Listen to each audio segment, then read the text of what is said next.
du MAG des sports. Bonjour à tous. À la une de l'actualité sportive, au Togo, l'étoile filante chez les hommes et l'ASOTR dans le tableau féminin.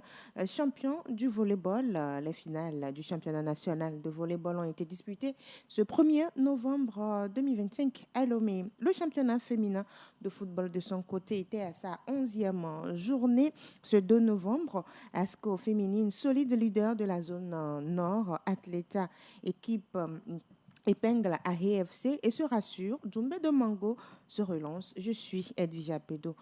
Bienvenue dans le MAG des sports. Et on commence l'actualité sportive sur Radio Dena avec le volleyball. Le Togo connaît ses représentants pour les prochaines compétitions internationales. Il s'agit donc de l'étoile filante chez les hommes. Le club de Lomé s'est imposé en finale du championnat national de volleyball disputé ce 1er novembre devant le club des Amis 3-7-0, 25-18, 25-19, 25-21. Et chez les dames, c'est l'ASOTR qui a pris le dessus, qui a dominé sa catégorie en remportant la finale. Nous écoutons Agolo Pana, entraîneur de l'ASOTR Dames. Les joueurs étaient déjà vraiment fatigués avant cette finale, donc je pense que ça a beaucoup joué sur la performance des joueurs cet après-midi. Nous-mêmes, on était sous tension sur le banc et voilà, je dirais les filles sont allées vraiment loin pour chercher ce troisième set, c'était pas facile. La police, comment vous l'avez trouvée? Non, la police, ça fait quelques moments qu'elle monte en flèche, c'est une bonne équipe, ce sont des adversaires coriaces. Nous rappelons qu'elles ont pris un set chez nous lors du championnat de la Ligue, donc c'était pas une équipe facile. Nous allons travailler et nous avons l'objectif d'aller gagner. On va aller se battre et après on verra ce que ça va donner. Ça fait très longtemps et les joueurs ont soif de ce genre de compétition et nous avons aussi soif de découvrir ce que les autres font à l'intérieur du pays parce qu'on se connaît à Lomé, on est entre nous, on se titille. Il n'y a plus d'engouement, il n'y a plus de challenge. Agolo Pana, entraîneur de la SOTR Dames, vainqueur du championnat national de volleyball version Dames devant l'AS Police. Et donc, c'est l'OTR qui va représenter dans le tableau féminin le Togo lors des compétitions continentales et internationales. Aïeva Falak porte le brassard de la SOTR Dames. Il faut dire que le match a été rude, comme une finale digne de ce nom. Et il a fallu qu'on se démarque, qu'on donne ce que nous avons, qu'on montre ce que nous savons faire pour pouvoir rapporter cette finale. Nous, il a fallu que nous respectons l'adversaire pour pouvoir aller jusqu'au bout. Et respecter l'adversaire, c'est voir l'adversaire de taille et trouver la faille pour finalement gagner cette finale. L'adversaire n'est pas venu pour dormir aussi. On a remarqué que l'adversaire a trouvé une petite faille pour pouvoir prendre le dessus. Comme en 2018, vous allez encore soulever le trophée cette année. Qu'est-ce que ça fait 7 ans après de revenir encore sur le toit du volleyball? Il faut reconnaître que nous avons manqué beaucoup de compétitions et on attendait ce moment. On n'a pas défendu un titre, on est allé en quête d'un titre. On est championne nationale de cette année. Après 8 ans de compétition, on a remis le compteur à 0. Et voilà, on reprend. Aïeva Falak, capitaine de l'ASOTR Dames à l'instant. Et autour de ce plateau, je suis avec Michel Djamessi, journaliste sportif. Michel, bonjour. Bonjour déjà, bonjour amis sportifs. Je salue également Donaldo Bassinga et je salue mon gars Maurice. C'est interdit. Vous avez écouté sa voix. Le second, c'est Donaldo Bassinga, consultant et analyste sportif. Donaldo, bonjour. Oui, bonjour Edwige, bonjour Michel, bonjour à tous les Djinafi. On vient d'écouter la capitaine de l'ASOTR Dames, s'agissant du volleyball, ainsi que son entraîneur Agolo Pana et l'ASOTR qui revient et qui décroche le titre après, on va dire, 8 ans de compétition, comme l'a dit Aïeva Falak. Oui, ça faisait longtemps qu'on attendait ce championnat national de volleyball. Et voilà, ce week-end, ça a été, voilà, on a vu de très beaux matchs. tout simplement, et on est content que ce volleyball-là puisse revenir après tant d'années sans compétition. Et cette équipe de l'AS OTR qui a été sérieuse tout au long de ce championnat. Même au niveau de la Ligue aussi. Exactement, qui a continué à travailler, et voilà, le travail paye tout simplement avec ce sac. Dans le tableau masculin, c'est l'Étoile filante qui s'impose devant le club des amis. Michel Djamessi, est-ce que vous attendiez à ce sacre des étoilistes? Ah oui, en voyant donc ce que l'Étoile filante avait fait lors de la Ligue, je pense que l'Étoile filante est une équipe qui a également progressé, qui a également montré de belles choses lors de la Ligue. Donc, ça n'impressionne pas de voir l'Étoile filante gagner ce championnat national. C'est une confirmation pour vous? Ah oui, je peux le dire ainsi. C'est une confirmation pour Michel Djamessi en matière par rapport à l'Étoile filante. Mais quand on prend sur le tableau masculin, est-ce que tout au long de la compétition, vous avez eu des déceptions? Des déceptions, oui, forcément. Mais je pense que voilà, il y a eu de la compétitivité. C'est vrai qu'on attendait cette équipe de l'Étoile filante, mais il y avait également d'autres équipes comme le club des amis également qui pouvaient prétendre à ce sacre-là. Donc voilà, qui a échoué, on va dire, en finale. Qui a échoué en finale. Donc voilà, oui, une confirmation pour l'Étoile filante, mais ça n'a pas été facile. Il y a eu de la compétitivité, il y a eu de très très beaux matchs au cours de ce championnat-là, et on ne peut que féliciter l'Étoile pour ce sacre. Pour ce sacre, et quand on regarde le dernier set, 25-21. Le club des amis était revenu parce que le premier set c'est 25-18, 25-19, 25-21 pour le dernier set. Pour le dernier set, ça a été chaud, il faut le dire, ça a été serré tout au long de ces 3 sets-là. Mais finalement, on peut dire le club des amis... On va dire l'expérience de l'Étoile filante. Exactement, le club des amis, on peut dire si proche, mais finalement si loin de cette équipe de l'Étoile filante qui a réussi à remporter ces 3 sets-là. Voilà, le championnat national de volleyball qui revient après des années d'inactivité. C'est une satisfaction donc pour la Fédération togolaise de volleyball présidée par Noël Kokou Tadegno que nous écoutons.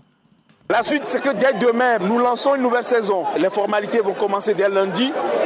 Et nous aurons un mois pour lancer les formalités et suivrons les compétitions des petites catégories. Donc on va commencer dans 4 semaines exactement les compétitions des jeunes, des compétitions pour les cadets et les juniors, et suivront donc les compétitions pour les seniors.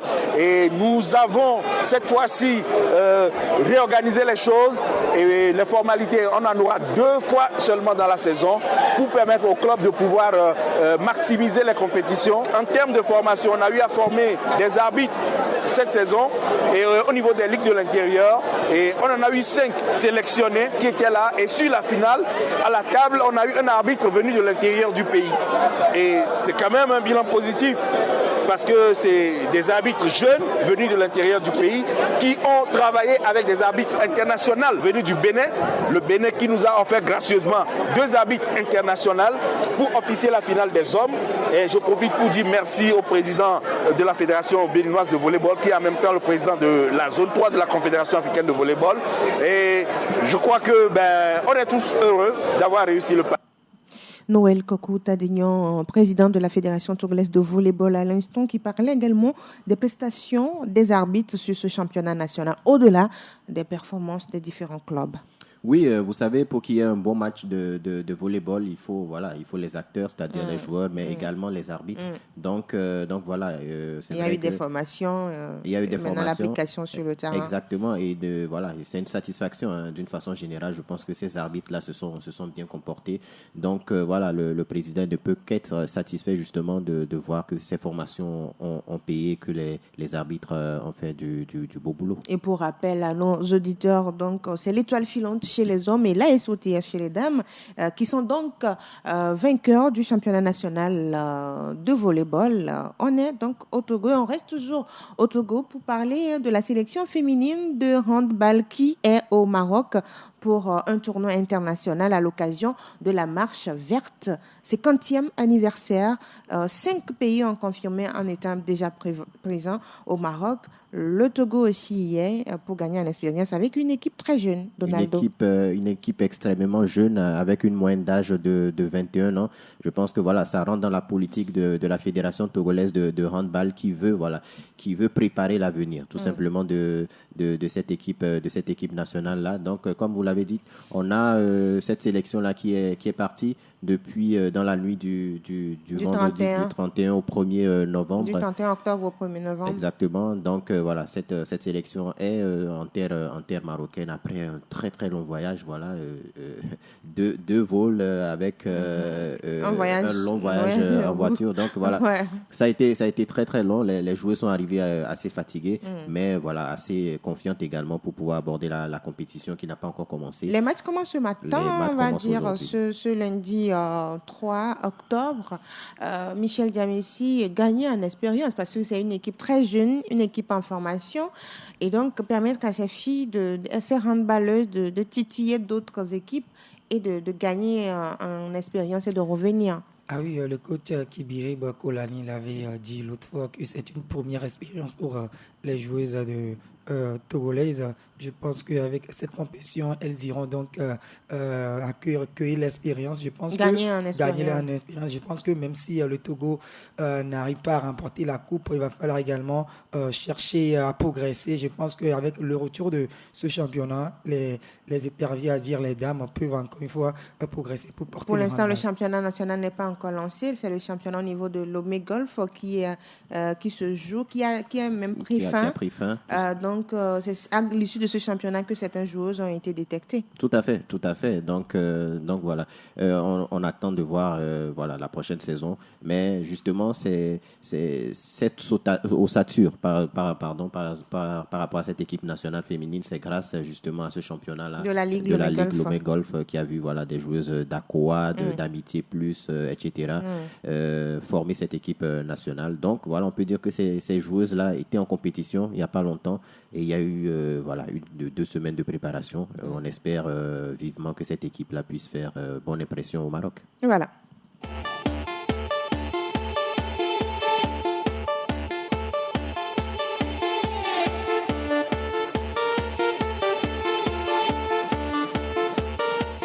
Avant d'ouvrir le volet football, on va placer quelques mots sur la boxe, où il y a eu une formation des différents acteurs concernés, surtout des arbitres, et après, on va dire un tournoi pour juger le niveau de ces acteurs.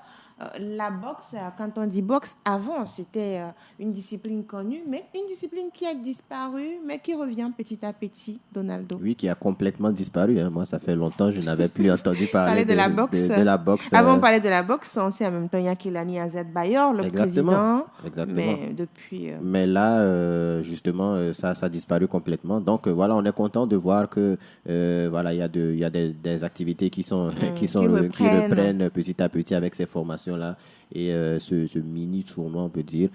Donc voilà, on espère vivement qu'ils ne vont pas s'arrêter en si bon chemin. Voilà, parce que je sais très bien qu'il y a des talents dans cette discipline au Togo, comme dans toutes les autres disciplines. Donc il faudrait justement qu'il y ait de la compétition pour pouvoir voir ces talents-là émerger. Et quand on dit boxe, handball, volleyball, basketball, tennis, même le tennis est en compétition, mais tout ça passe par la formation. Et donc, miser sur la formation des arbitres et des encadreurs était une bonne opportunité pour la fédération de boxe. Ah oui, bien sûr. Si on parle de la boxe aujourd'hui, on a vu que cette discipline a un peu disparu, puisque si on prend par le temps, il y a des athlètes bien connus. Athlètes bien connus également. Si on parle de Patek Komanga qui était passé au Nigeria pour remporter une médaille, on a vu également. Et là, si on prend le terrain d'Agaza, il y avait également une salle de boxe. Où on s'entraînait là-bas, mais il n'y a plus cet endroit. Donc je pense que la boxe est un tout petit peu oubliée, puisqu'en temps, il y avait eu également un souci entre la fédération avec les acteurs, et les acteurs de la boxe. Problème. Donc il va falloir mais maintenant, c'est réglé. Je pense que c'est il va falloir revoir tout ça et que la boxe... Il y a eu boxe entre les acteurs. Il y a eu boxe toujours avec les boxeurs. Mais maintenant, ça va avec le nouveau président qui est là et qui essaie de relancer comme il peut cette discipline. On passe maintenant au football et d'abord au football à la base. Le gala des moins de 15 ans du district préfectoral de football d'Aguenivé s'est achevé le 31 octobre 2025 à Lomé. Préparer les pépites pour les clubs seniors, c'est la vision du DPFAN. Et en finale de ce gala des moins de 15 ans, Académie Foot d'Aguenivé a battu Ouara 1-0. Nous allons écouter Kuto Kodjo, capitaine de AFA. Ce gala était très bien. On a bien joué, on a remporté la coupe. Je voudrais remercier tous les coachs et les présidents qui ont organisé cet événement. Cette année, vous avez joué combien de galas? On peut dire 3 galas. On a gagné 1. On a gagné à Majibete aujourd'hui aussi, on a gagné à Agwe Kakaveli. En décembre, vous allez encore jouer un gala. Comment ça va se passer pour décembre déjà? On va bien jouer aussi pour le décembre et j'espère qu'on va remporter aussi. Kuto Kodjo, capitaine de l'Académie Foot d'Aguenivé, vainqueur du gala des moins de 15 ans du district préfectoral de football d'Aguenivé. 11 centres ont pris part au gala des moins de 15 ans à Aguenivé. Didier Kwacha est le capitaine de l'équipe U15 de Ouara. Le jeudi, on a commencé le gala. On a joué 3 matchs. Les 2 premiers matchs, c'était un peu facile, on peut dire. Mais le dernier match, on peut dire que c'était moyen. Cette finale, on a joué contre la meilleure équipe du tournoi. C'était aussi un peu compliqué de jouer avec eux et tout. C'est pour ça aussi qu'on n'a pas pu dominer le match. Je suis un peu déçu à cause des erreurs de mes coéquipiers. Au moins, on repart avec le trophée de la 2e place du gala. Et pour le prochain gala, qu'est-ce que vous promettez au président? Pour le prochain gala, on promet de ramener le trophée à Gué-Philippe. Didier Kwacha, capitaine de l'équipe U15 de Ouara, au micro de Latif Yoroma. Didier, déçu par les erreurs de ses coéquipiers qui... Oui, lui n'a pas fait d'erreur. Non. En tout cas, ouais, je suis très content de voir de jeunes joueurs s'exprimer et puis également, voilà, au micro également, qui sont assez à l'aise. Ils sont à l'aise. C'est quelque chose qu'il faut souligner parce que voilà, c'est la formation aussi. Exactement, qui continue également à ce niveau-là. Donc voilà, c'était une belle fête du football du côté du lycée d'Agwe Kakaveli, où, comme vous l'avez dit, il y avait 11 académies qui étaient au départ de ce gala-là, qui a commencé le jeudi 30 novembre dernier avec, voilà, il y a eu les matchs de poule qui ont vu 6 équipes se qualifier pour le 2e tour. Et lors de ce 2e tour-là, on a vu tous les 2e battre les premiers, avec les victoires d'AFA, de Clermont Foot et de l'Union sportive de Demakwe contre Ouara, Passion Foot et AFOC. Ouara avait été repêché et a joué les demi-finales. Et finalement, Ouara se retrouve en finale. En finale, après une victoire face à l'Académie Clermont Foot, AFA s'est débarrassé de l'Union sportive de Demakwe lors de la fatidique séance des tirs au but. Et justement, au cours de cette finale-là, on a vu un beau match entre cette équipe d'Avenir Football Academy face à Ouara, et comme le capitaine l'a dit, avec les erreurs de ses coéquipiers, ils ont perdu 1-0. Ouais. Donc voilà, la fête a été belle. Je pense que encore une fois, le district préfectoral de football d'Aguenivé veut mettre l'accent sur la jeunesse. Et respecte, on va dire, ses engagements en parlant de football à base. Exactement. On sait que les créneaux sont compliqués pour pouvoir avoir ces jeunes-là. Donc ce district-là profite des congés de détente. Et ça a été le cas, et ça va être encore le cas. C'est annoncé pour décembre. Donc voilà, c'est une belle initiative. Et on espère justement que ces initiatives-là vont se multiplier ici et là. Pour les jeunes, on va dire, préparer les pépites pour les clubs seniors. On avait écouté le secrétaire général du DPFAN, Djinedou Boukari, ici sur ce plateau. Donc, préparer la relève, le travail se fait déjà du côté du DPFAN. Ah oui, c'est très important. Aujourd'hui, si on parle du meilleur district, il faut également dire que c'est du côté de le DPFAN fait partie de l'un des meilleurs districts en matière de côté qui n'arrête jamais d'organiser des tournois pour les petits. Je pense qu'avec la base, pour le football togolais, il y aura de l'avenir. Oui, parce que le football togolais a besoin de préparer sa relève. Absolument. Quand on regarde la préparation des clubs de première division pour le championnat qui vient. Il faut que les autres districts suivent l'exemple. Suivent également l'exemple, oui. Tout à fait. Vous voyez d'autres districts au-delà du district également, Lomé Golf, qui aussi avait organisé un tournoi tout dernièrement. Les autres districts, vous avez des informations? C'est compliqué, justement. Voilà, on peut dire que le DPFAN, c'est l'un des districts les plus, où il y a beaucoup plus mouvementé. Exactement, c'est le terme que je cherchais, justement. Donc, voilà, il faudrait également que les autres districts là puissent emboîter le pas. Je pense que organiser des compétitions de districts sur 1 ou 2 journées, je ne pense pas que ce soit sorcier. Il faut regrouper ces jeunes-là, encore une fois, parce que c'est l'avenir. Quand on voit les résultats de nos sélections nationales, on a besoin justement de ces jeunes joueurs. La relève, on en a besoin, donc il faudrait également prendre cette responsabilité-là par rapport à ce football de jeunes, mais également au niveau des filles également. Voilà, c'est des domaines qu'il faut pas abandonner tout à fait. Parlant justement des filles qui ont besoin de relève, on passe maintenant au football féminin. Brèche, on va dire, tendu par Donaldo Massinga. Le championnat national féminin de foot était à sa 11e journée ce 2 novembre au Togo. Dans la zone nord, ASCO est solide dans son fauteuil, vainqueur de l'AS Tambo 2-0. Semassi ne s'en sort toujours pas. Défaite du club de Sokode en déplacement devant Doumbé de Mango qui se relance de son côté 2-1. Michel Diamessi, ASCO est bien assis, le club. Est bien assis. Hein. Bien sûr, la formation de secouer de la SCO féminine est toujours solide dans son fauteuil. On voit également que cette formation domine le côté nord. Il n'y a pas juste l'autre fois, il y a eu une formation qui a su secouer même depuis partout. Même si secouer, mais il y a eu le match nul. Mais la SCO était toujours à la SCO, voilà. Donc, et quand on prend Semassi, ça ne va pas du tout, Donaldo. Oui, ça ne va pas. Ça ne va pas du tout pour cette équipe de Semassi. On en a parlé. La dernière fois, c'était un duel entre les deux derniers, tout simplement. Et cette fois-ci, Doumbé s'en sort. Doumbé s'est relancé. Et là, Semassi est carrément dernier de ce championnat-là. Toujours avec 3 points. Toujours avec 3 points. Un bilan catastrophique de 0 victoire cette saison. 11 matchs. Oui, non, ils ont joué 9 matchs sur les 11. Oui, puisqu'il y a les dispenses. Oui. Exactement. Donc, 9 matchs. 3 matchs, 0 victoire. 3 matchs nuls et 6 défaites. 9 buts marqués. Mais voilà, 24 buts encaissés, ça fait très très mal pour cette équipe de Semassi qui ne s'en sort pas. Et donc voilà, s'il y a une équipe qui devait descendre, je pense que ça va être Semassi. Mais bon, comment expliquer cette chute de Semassi de ce côté? On peut l'expliquer peut-être. Est-ce que c'est le changement de nom? Avant, quand on disait Gazelle de ce côté, c'était un autre niveau. Oui, mais je pense qu'il y a des joueurs, il y a beaucoup de joueuses qui sont parties. Quand je prends Memonatou, par exemple, elle est partie du côté d'Asco. Voilà, il y a des joueuses qui sont parties, il n'y a pas eu de remplaçants. Et voilà, mais il y a quand même une ossature. On se demande s'il n'y a plus de motivation, si ces joueuses-là ne sont pas... Elles ne se sentent plus, je ne sais pas, ne sont pas prises en charge, je ne sais pas. En tout cas, il y a un vrai souci du côté de Semassi. Et comme je l'ai dit la dernière fois, il faudrait véritablement que l'instance dirigeante puisse se tourner vers cette équipe-là également. 9 matchs joués sur 11, ça veut dire avec, on va dire, 6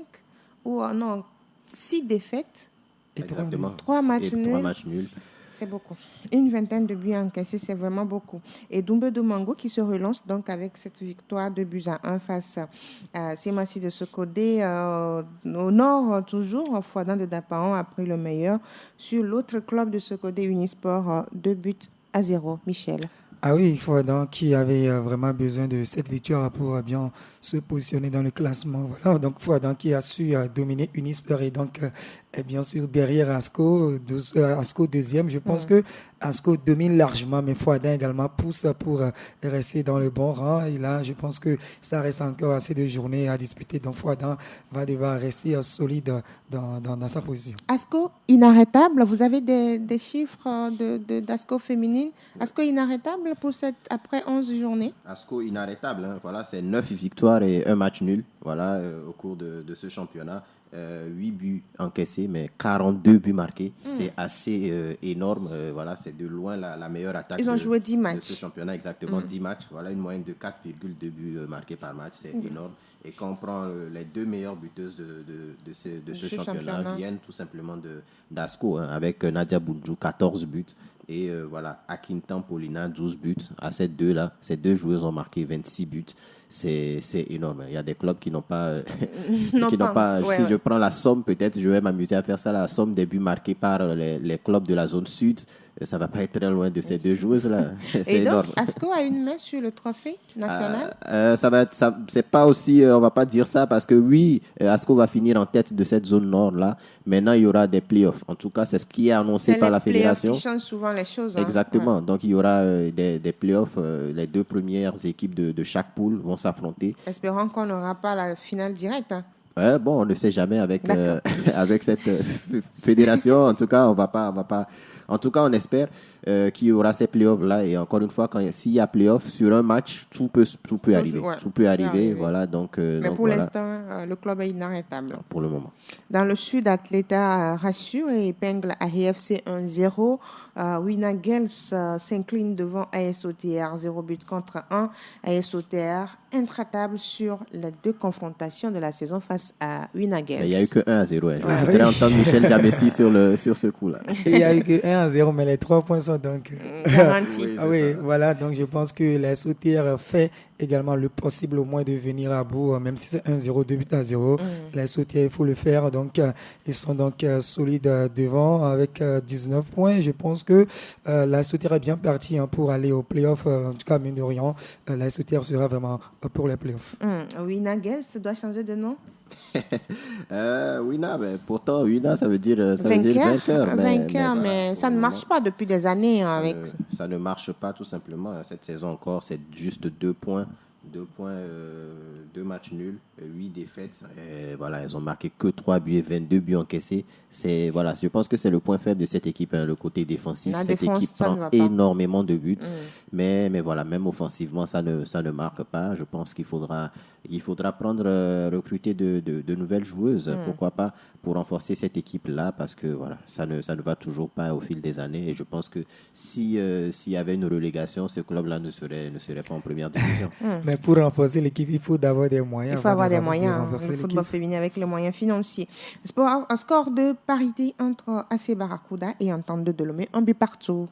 Ah oui, l'AC Barracuda qui ne cesse toujours avec ses matchs nuls. Ça continue avec les matchs nuls. Cette fois-ci, c'est plus 0-0, mais c'est un but partout. Voilà. Face à l'Entente 2. Donado, comment on explique ces matchs nuls enregistrés par l'AC Barracuda? Comment cela s'explique? Franchement, moi, je ne sais pas comment l'expliquer. En 9 rencontres, ça fait 7 matchs nuls. 7 matchs nuls et juste 2 petites victoires. Je pense que si elles avaient remporté au moins 2 victoires sur les 7 là, je pense qu'elles ne seraient pas très loin de la SOTR, voire même devant.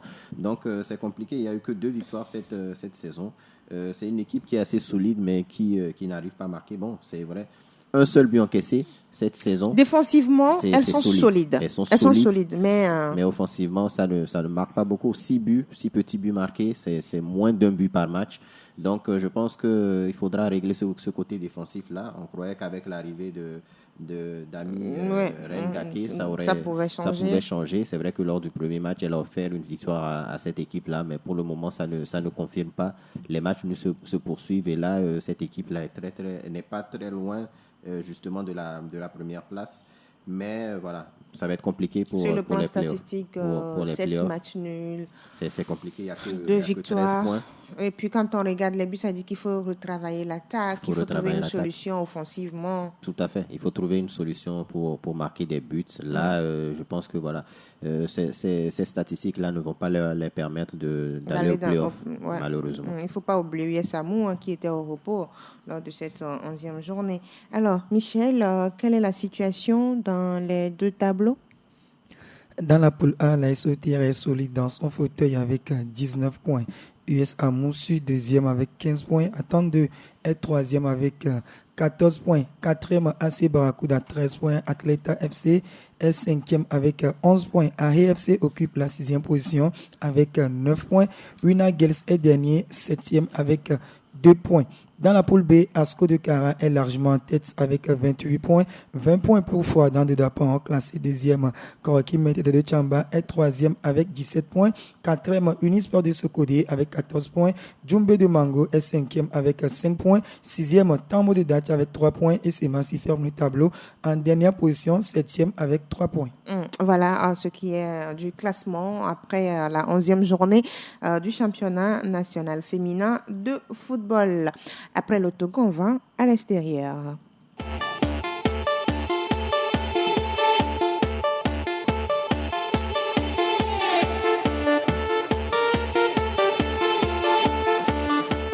Vous venez de vous connecter, vous êtes dans le mag des sports sur Radio Djena. Nous sommes sur le plateau avec Michel Diamessi, Donaldo Bassinga. On parle maintenant du football à l'extérieur et on commence avec la Liga espagnole. C'est quoi le 3? La Liga C'est quoi le 3 déjà? On commence avec la Liga espagnole, Michel. Ah oui, on commence avec la Liga espagnole. La Liga espagnole était bien sûr à sa 11e journée. Le Real Madrid a dominé Valence 4-0 avec un doublé de Kylian Mbappé, but de Jude Bellingham et de Carreras. Barcelone a dominé Elche 3-1 avec des buts de Lamine Yamal, Ferran Torres et Marcus Rashford. Villarreal a battu Rayo Vallecano 4-0. L'Atlético Madrid a dominé Séville 3-0 avec des buts de Julian Alvarez, Antoine Griezmann et Thiago Almada. Betis Séville a plus dessus Mallorca 3-0. Getafe de Djenda Konam a battu Girona 2-1. Le Togolais a joué 45 minutes et a été remplacé à la 46e minute.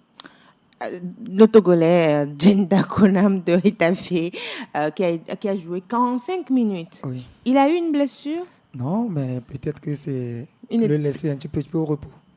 Donaldo, quand on prend les performances de Djenda Konam avec Getafe, on va dire c'est en dents de scie, hein, tantôt titulaire, soit c'est des cartons rouges, mais c'est en dents de scie. Oui, en dents de scie, mais il reste Mais il est toujours solide. Hein. Oui, le plus capé de Getafe, il reste le capitaine. Donc voilà, c'est vrai que ces derniers temps, c'est en dents de scie, mais je pense qu'il reste quand même une valeur sûre de cette équipe de Getafe.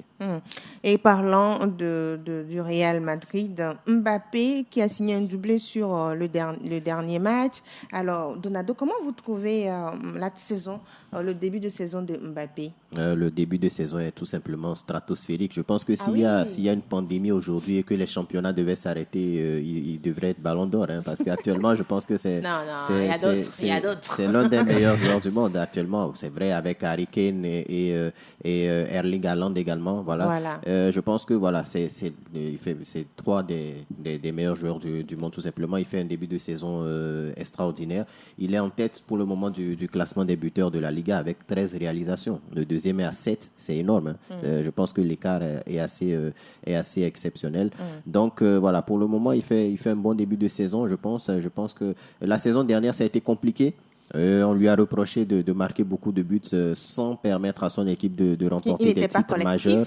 Exactement. Donc voilà. Mais je pense que c'était l'un des seuls à sortir la tête de l'eau la saison dernière. Cette année, je pense que le dispositif de Xabi Alonso, voilà, qui est venu avec, lui permet d'être beaucoup plus à l'aise. Lui permet d'être beaucoup plus à l'aise. Il est affûté, il fait des efforts, etc. Donc voilà, s'il continue sur cette lancée, en tout cas, ça va être. En tout cas, on sait qu'il va continuer à marquer des buts, mais là où on l'attend cette année, c'est d'offrir des titres majeurs au Real Madrid. C'est la saison de confirmation pour lui, selon vous? On espère. C'est la saison. Bon, de confirmation, oui. C'est la saison il où doit confirmer. Il doit confirmer. Qu'il mérite de porter le maillot blanc. Oui, je pense qu'il mérite. La saison dernière, il avait déjà prouvé en étant meilleur buteur, soulier d'or. C'est vrai, sur le plan individuel, c'est bien, mais voilà, on l'attend encore une fois plus sur le plan collectif. Sur les grands matchs. Michel Diamessi, quand on prend l'autre club rival du Real, c'est le FC Barcelone. Lamine Yamal se porte mieux quand il n'y a pas de problème personnel. Ah oui, bien sûr, Lamine Yamal, c'est un jeune joueur. On sait bien sûr que lorsqu'il n'a pas de pression, il ne parle pas sur le terrain, il se montre assez étincelant. L'autre fois, on l'a vu dans le Classico face au Real Madrid où il parlait avant le match. C'était beaucoup trop. Hein? Et je pense que le Real Madrid également, les joueurs l'ont également calé dans ce match. On lui a demandé de se taire un peu. D'occasion. Ouais. Donc je pense que Lamine Yamal, il est encore assez jeune de se taire pour pouvoir progresser sa carrière. Je pense que le Football Club Barcelone aujourd'hui, avec certaines blessures, ça pèse un petit peu sur le club vu la performance de l'année passée. Je pense que le Barça est également en forme, mais il y a eu quelques départs en défense, Inigo Martinez et tout. Le Barça doit retrouver sa forme puisque avec l'allure là, je pense pas que le Barça pourra également répéter ce qu'il avait répété par le passé. Yamal doit se concentrer sur le terrain. Ce qu'il lui a demandé, c'est de bien jouer, de marquer des buts, de porter cette équipe et laisser les problèmes personnels à l'extérieur. Oui, mais je pense que, vous savez, pour faire une bonne carrière, l'entourage est très important. Et je pense que pour le moment, Yamal, l'entourage ne l'avantage pas vraiment. Je pense que c'est quelqu'un qui a du talent, qui a beaucoup de qualité. Mais je pense qu'il faudra qu'il prenne quelqu'un pour gérer sa communication et qu'autour de lui, il soit mieux cadré, qu'il soit mieux casé. Parce que voilà, c'est un monsieur qui peut faire une meilleure carrière que Lionel Messi. Mais si, dehors ou derrière, ce n'est pas bien géré, ça va être compliqué. Il n'est pas bien encadré selon vous? Pour moi, il n'est pas bien encadré. Et je pense que c'est juste le petit qui n'est pas humble. Non, je pense que s'il est mieux encadré, justement, il faut un bon staff autour de lui. Il faut un bon staff autour de lui. Il faut que sa famille, voilà, c'est un jeune. Je pense que voilà, il y a l'éducation aussi qui entre en jeu. Je pense que voilà, s'il avait l'entourage de Kylian Mbappé par exemple, voilà, je pense qu'il serait. Ou on te recadre. Donc, c'est compliqué. Il ne doit pas lui-même gérer sa communication. Je pense que sa sortie avant le match du Real n'aurait pas dû se faire, tout simplement. Donc voilà, il y a beaucoup de paramètres qui entrent en jeu. Et je pense que voilà, si tout ça est bien géré, je pense qu'il pourra Quand on faire prend l'exemple de Yamal, cela repose la question de savoir qui on amène avec soi au niveau de sa carrière, parlant de sa vie privée. Ce n'est pas parce qu'on a les moyens, on est dans un grand club, qu'on doit être avec certaines personnes. Il faut savoir qui nous entoure pour nous permettre de grandir. Exactement, c'est très important, encore une fois, dans une carrière, de savoir avec qui s'entourer, tout simplement, de savoir comment gérer la communication, parce qu'il aurait pu faire tout ça, mais voilà, que ça ne fit pas. Ouais. Tout simplement, il y a des joueurs qui font pire que ça, mais on n'entend jamais parler de ça, parce que voilà, street, exactement, tout est calé, la communication. Cristiano, bien sûr, on ne sait pas ce qu'il fait, alors que ce monsieur, voilà. Donc, il y a beaucoup de joueurs qui sortent les nuits, qui font beaucoup de choses, mais on n'entend jamais parler. Donc, je pense qu'il faudrait véritablement gérer cette communication-là, et ça pourra la carrière de football rime avec un bon comportement. On passe maintenant à la Première Ligue anglaise. C'était la 10e journée en Première Ligue anglaise. Arsenal a dominé les 2-0. Manchester City a pris le dessus sur Bournemouth 3-1 avec un doublé d'Erling Haaland. Liverpool a battu Aston Villa 2-0. 1-0 pour Chelsea devant Tottenham. Et on termine avec la Ligue 1 française. C'était la 11e journée en Ligue 1 française. Le Paris Saint-Germain a épinglé Nice 1-0 avec le but de Gonzalo Ramos à la 95e minute. Olympique de Marseille sur le même score bat Auxerre avec un but de Angel Gomez à la 30e minute. Lens bat Lorient 3-0. Karim Derman, l'épervier, a joué 82 minutes. Lille FC a épinglé Angers 1-0. Monaco a été battu par Paris FC 1-0. Le club de Derman également qui est en difficulté, même si sur le terrain on sent qu'il y a de l'intégration pour le joueur togolais. Oui, une bonne intégration pour le joueur togolais. Je pense que depuis le début de saison, il fait de beaux matchs. En tout cas, sur le plan technique, il est là.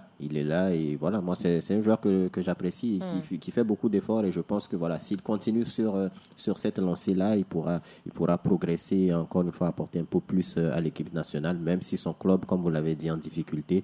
Lorient est 16e pour le moment de ce championnat-là, en position de barragiste pour le moment. Il faut trouver des solutions pour sortir de cette position de barragiste. Ah oui, je pense bien avec Lorient, c'est un peu compliqué, mais si cette formation a pu tenir tête, tenir en échec le Paris Saint-Germain, l'autre fois on a visité un but partout, Karim Derman. Se réveiller. Ah oui, je pense bien sûr avec Lorient, ils peuvent également se réveiller et quitter cette position de 16e. Merci Michel Yamessi. Merci Donald Masinga. On se dit à très bientôt.